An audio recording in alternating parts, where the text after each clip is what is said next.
let's talk about email marketing. So email marketing is definitely one of the major components of an overall digital marketing strategy. Email marketing, they've been claiming, has been dead for years. They've been saying, oh, man, email marketing is over. It's no longer viable. Social media has taken over. It's taken its place. But the reality is every single person has email. Maybe if you're in your 80s or 90s, you don't. There's a few people that are living off the grid as well. But pretty much everybody has email because they know they need it to get important communications. And everyone knows they need to check it, every week, or, most people check it multiple times a day, every single day.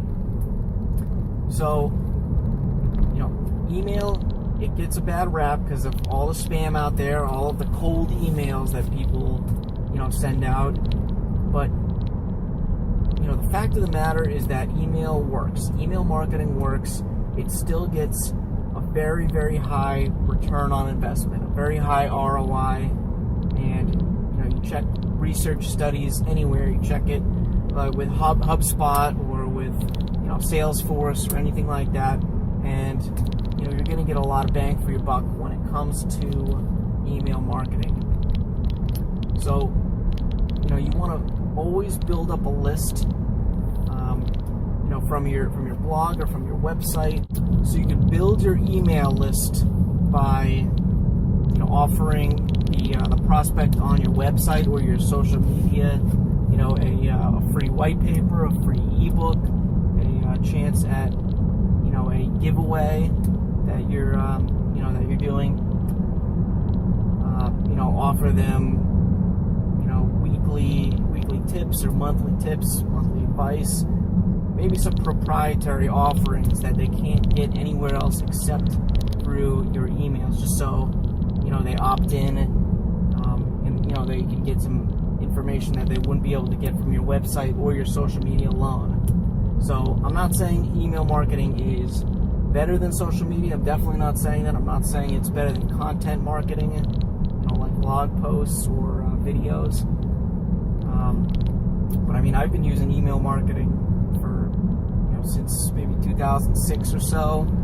Using it forever. I use, first I used Gmail, then I used Constant Contact. After that, MailChimp, is what I currently use. It's free up into 2,000 people on your subscriber list.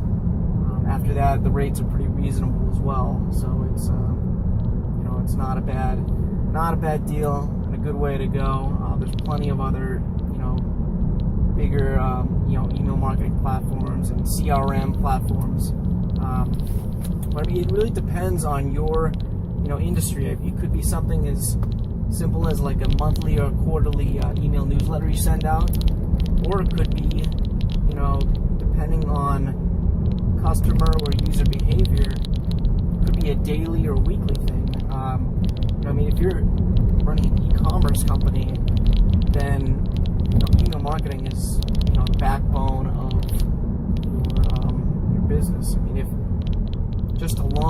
people leave items in their cart, abandoned items in their shopping cart, then you need to have a system in place that automatically emails them saying, to get them back onto the cart and to actually finish their transaction, so you don't lose the sale. But there's countless examples of how email marketing is incredibly beneficial. So it doesn't have to be your only tactic, and you certainly don't want to send out spam to everybody or email people multiple times a day or something ridiculous like that. So when it comes to email marketing, I just like to say, same with social media and same with other things, is you don't want to kill the goose that lays the golden egg, all right? You don't want to spend a lot of time and money building up your email list only to, overextend yourself and send out too many emails, and then you lose too many people from your email list. You get reported for spam, and you you just lose so many subscribers due to attrition.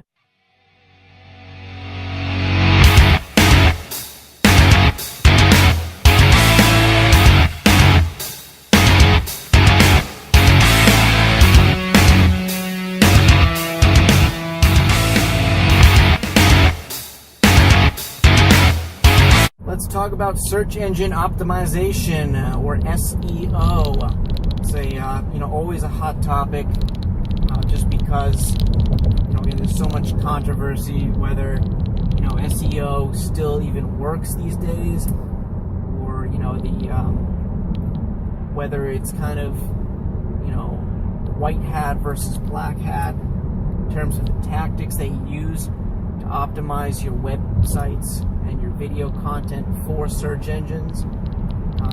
Usually Google, also it could be Bing, it could be Facebook, it could be Amazon, all of the largest search engines. So, getting found is absolutely crucial to getting organic traffic, because paid traffic is incredibly expensive. So if you do Google AdWords, or if you do social media advertising, you know how expensive it can be just to get some clicks on Google search. You could be paying anywhere from like $1 to dozens of dollars or hundreds of dollars just for certain keywords and placements. And so that's why organic search engine results are crucial.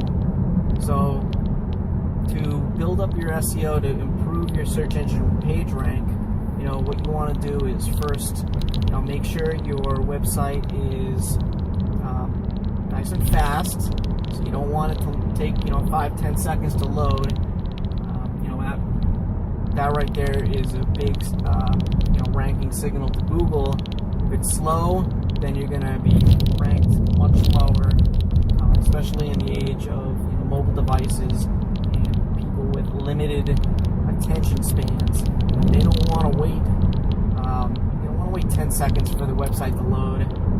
They're going to be, hitting the back button, going to another website just because they don't want to wait, and that's going to hurt your website rank even more if they're pogo sticking to another website. So you want to make sure it's secure if you can. So if you have like a SSL certificate, so that way you have the HTTPS, instead of HTTP at the beginning of your website. It just lets people know that your website is secure, so you don't have to worry about their data or user behavior being taken. So growing your content definitely helps improve the page rank of your website. So having consistent, high quality, and sometimes lengthy content and blog posts, with plenty of text, plenty of keywords, are going to give you a higher ranking and give you overall more traffic to your website, which again helps. So it's kind of a cycle. Social media is definitely beneficial when it comes to improving your SEO. So the more traffic that you can generate to your websites, especially if it has a low bounce rate, that's definitely going to help your search ranking. So social signals, has always been a search, ranking criteria. So build up your social media pages, build up your Facebook, your Instagram, your Twitter, LinkedIn, Pinterest, all those places that are going to be generating website traffic for you, and it's going to help out, especially generate some initial traffic and initial awareness, that'll eventually be leveraged to generate more organic traffic. Building up backlinks again is a huge, that's a huge tool to improve your page rank. So you want to get backlinks on high quality websites that are relevant to what your website has. So if I have a business website, then obviously I want to get some backlinks on other business websites, that have a high domain authority. So domains that are, have been around for several years or longer, and they have a good reputation with Google. Another option you can utilize to improve your page rank and generate some of those backlinks is with guest posting. So you can reach out to other bloggers or other websites and offer to write a free article or a free guest blog post for them, and just ask them to include a link to your website, and again, they're gonna really add up. It's not gonna happen overnight. It's not gonna even happen in a few weeks. It's gonna happen over a period of months and years. That it's going to improve your website's overall Google search rank. Does SEO still play a huge role in in digital marketing? And the answer is yes. SEO is crucial. You can't ignore it. You don't want to make everything you do about SEO to the point where your product suffers or parts of your website suffer. But it's always something to keep in the back of your head.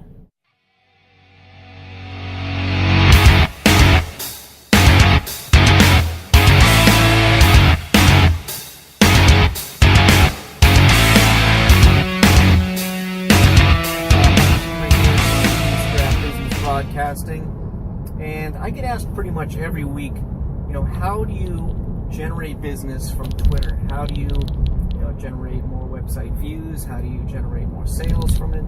And it's pretty simple.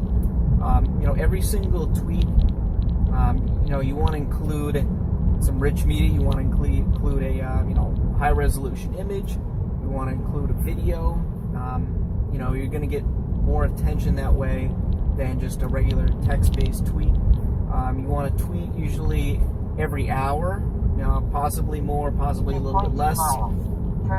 You don't want to completely overwhelm people in your feeds, but Twitter, it goes by pretty quickly. There's billions of tweets out there, so it's easy to get lost in the shuffle. So you really want to make sure that you are tweeting enough times.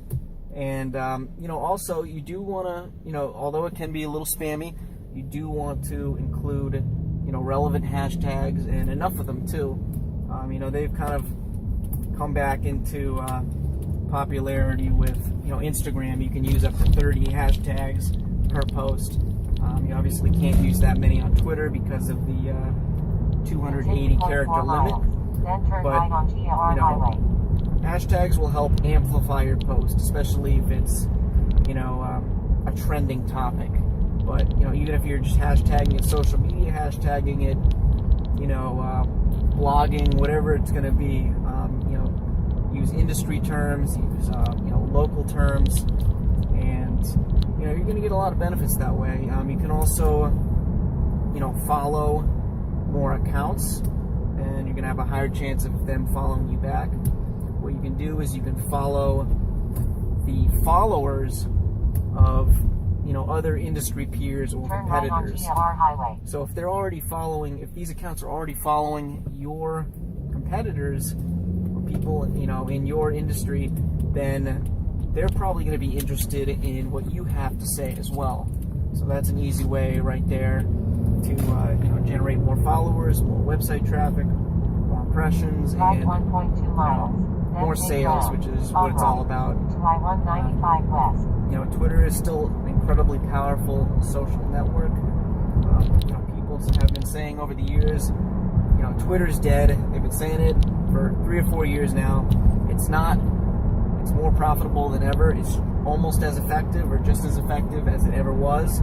You're going to drive more traffic with Twitter than you are with, Instagram or Snapchat. That's for sure. And it should be a major cornerstone of your social media, marketing strategy. So a lot get back on Twitter and start tweeting. Why should I use Pinterest for my social media marketing? How am I going to benefit from using Pinterest? Isn't that just for do-it-yourself guides and crafts and fashion, things like that? But it's really a platform that can be utilized for any industry or any business model. You could really just save any sort of media. You can save videos, pictures, infographics, anything that is going to drive traffic or promote your website. Just share them to your boards or invite other people to, join the boards that you create with your pins. Engage with other, prospects or other peers in your industry. You can generate, a good community on Pinterest, and it's really going to pay big dividends. Okay, you're going to, generate website traffic. You're going to improve your SEO of your websites. You're going to get more YouTube views, and you can share pretty much anything on Pinterest. You can share tweets or images and tweets. You can share specific Instagram posts. You can share, links to your Instagram or Twitter profile. Pictures, of course, on your website. Like I said earlier, infographics. So you can, include ebook covers or ebook images. And I've pinned things from my Amazon account, my social media accounts, my YouTube videos, and you generate a lot of traffic. And kind of one of the unique things about Pinterest is that it's about 80% women that use Pinterest. It might be growing a little bit more, but so if your target market is professional women or women from ages 25 to 40 or something like that, then it's going to be invaluable.